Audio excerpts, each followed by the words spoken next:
আমার দেশে এমন এক গভর্নমেন্ট যাদের উচিত সবার আগে কৃষকদের দেখা, কিন্তু সে গুটিকত পুঁজিপতিদের খুশি করার জন্য দিনের উপরে প্রতিশোধ আন্দোলন চলছে, কি বলবেন আপনি?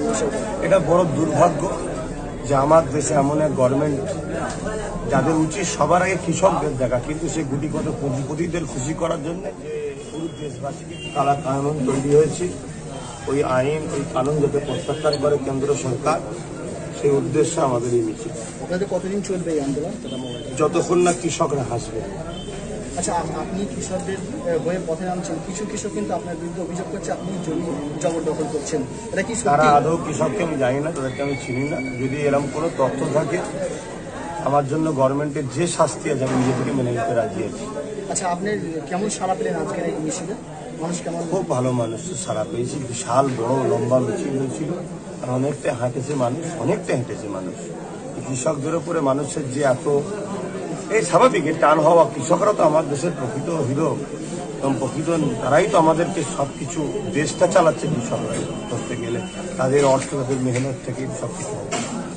কৃষি আইন এখনো পর্যন্ত কিন্তু প্রত্যাহার করেনি, টানা 20 দিনের উপরে প্রতিশোধ আন্দোলন চলছে, কি বলবেন আপনি? এটা বড় দুর্ভাগ্য যে আমার দেশে এমন এক গভর্নমেন্ট যাদের উচিত সবার আগে কৃষকদের দেখা, কিন্তু সে গুটিকত পুঁজিপতিদের খুশি করার জন্য পুরো দেশবাসীকে কাঁদাচ্ছে, দেশবাসীর উপরে নির্মমভাবে হত্যার রোলারও চালাচ্ছে, জুলুম চালাচ্ছে, একটার পর একটা আইন তৈরি করছে।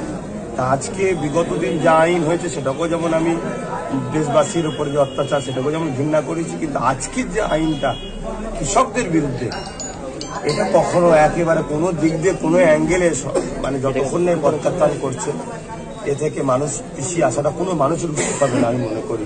কেন কৃষকদের সাথ দেওয়া প্রত্যেকটা মানুষের দরদ ইনসান বা ইনসানিয়াত এটা।